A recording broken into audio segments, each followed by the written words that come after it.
it is time to make butternut squash soup. If you're watching this later in replay, just comment hashtag replay.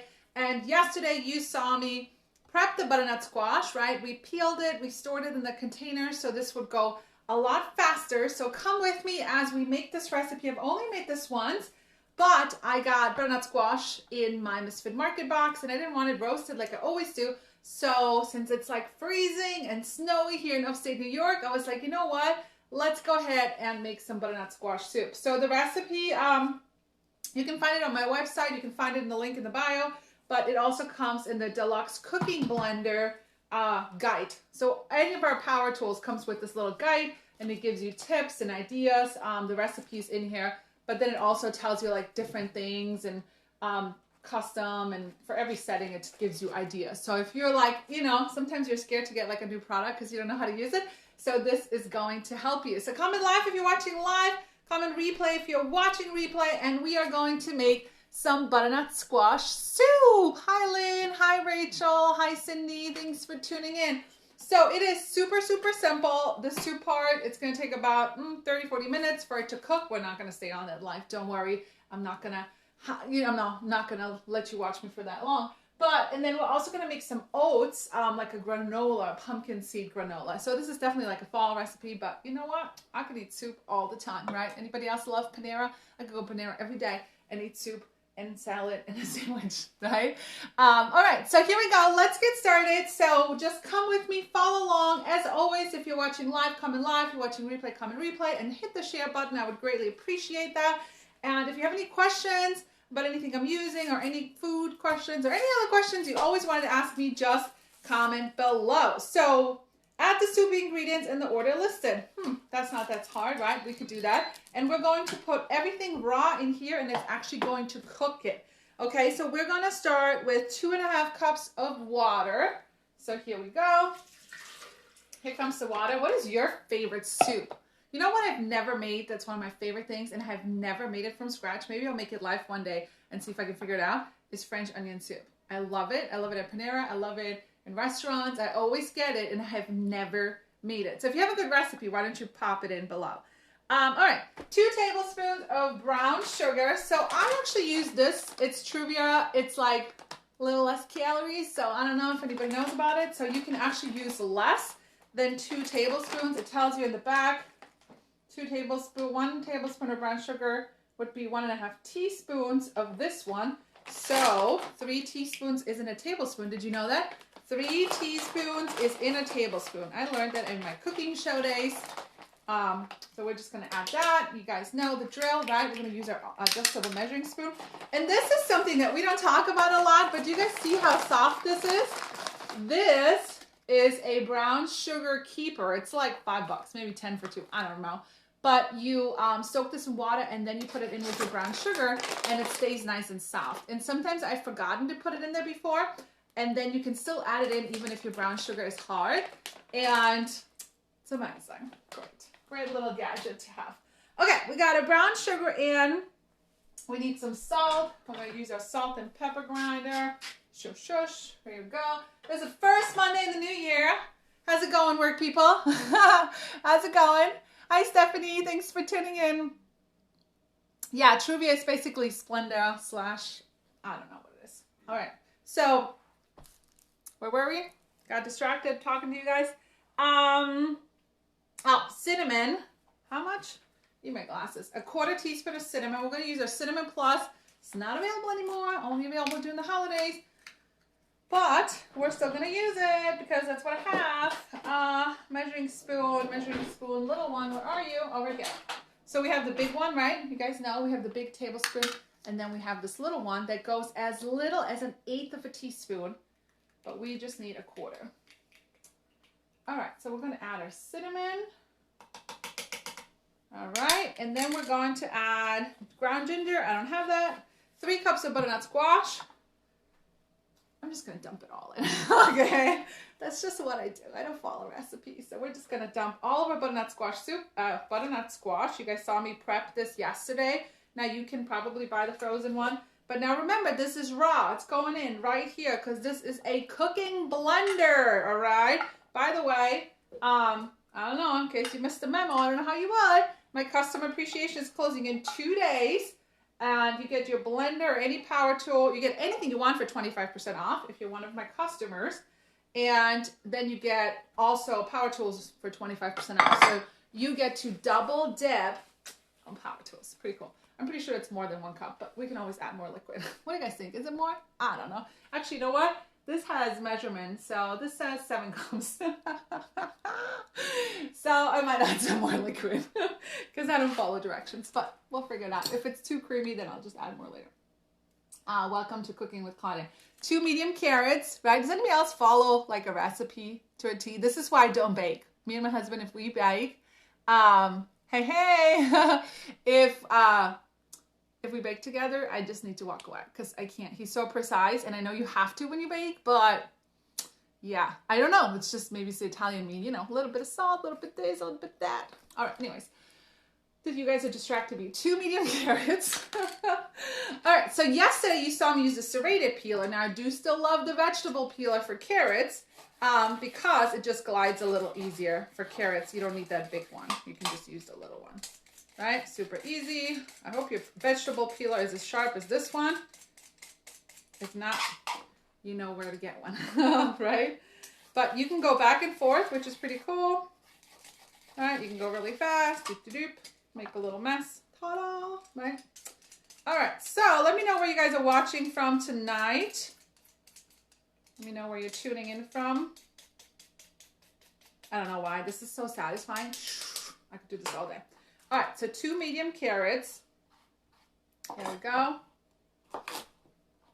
And I don't know why.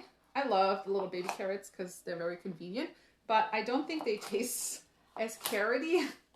I don't know if that's a word, but as carroty as like real carrots. Do you guys agree? I don't know. Somebody tell me. They're probably like, who knows what's on them, but I just feel like these taste and just smell so much more carroty. All right, what else do we need? Half a medium onion. All right. So I can put an onion in here. My husband doesn't like onions, but it'll be all pureed. Nobody's going to know. Nobody's going to know, right? Just a little one. So we're just going to go half. Throw that over here. Chuck all that in there. So all this is going in raw, right? It's actually going to cook it. Hey, we got Alaska in the house. Holly's just like me, throwing stuff in and seeing what happens. Yeah, those are my type of people. If anybody thinks I have my stuff together, you're wrong. I'm like, my assistant calls me organized chaos. It's pretty funny, right? All right, here we go. We got our onion. We're going to throw that in here. All right, I think I need a little bit more liquid. What do you guys say? It's like not even... All right, 2 garlic cloves. So we are going to not press the garlic this time because we just have to get it all here in one. So we're going to use a handy dandy garlic peeler. You just put your garlic in here and then you just roll and then it just peels it. It's that simple. Okay? Poof, roll, peel. It's kind of like it creates a stickiness on the inside and then you just poof. You don't have to get your damn hands dirty. My kids love this one. This one was always at a cooking show. People would be like, ooh, right? Are you guys wooing me? Hello, what's going on here? All right, what do you guys think? Have you guys heard of the garlic peeler before? Kind of looks like a cannoli. All right, here we go. Oops, this one does not want to peel. Something's stuck. There you go. Peel, peel. Go it in here. All right, I think I'm going to add a little bit more water, just in case, since I put like twice the amount of butternut squash in here. All right, let's just do a little bit. Hopefully the blender won't explode. Okay, and a 1/4 cup of dried apple diced. So I think the apple is for sweetness. Last time I heard people, I'm not going to dice this. It's just going to chop up right in there, right? We're just going to go a little bit. But I think you could just use a normal apple.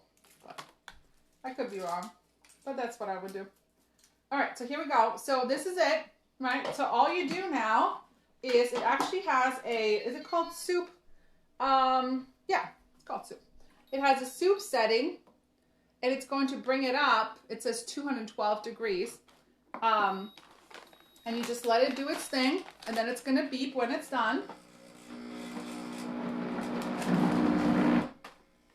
Yeah, so it's just going to keep doing this on and off and on and off because it's going to blend it and then heat up and blend it and heat up. It's going to bring it up to 212 degrees.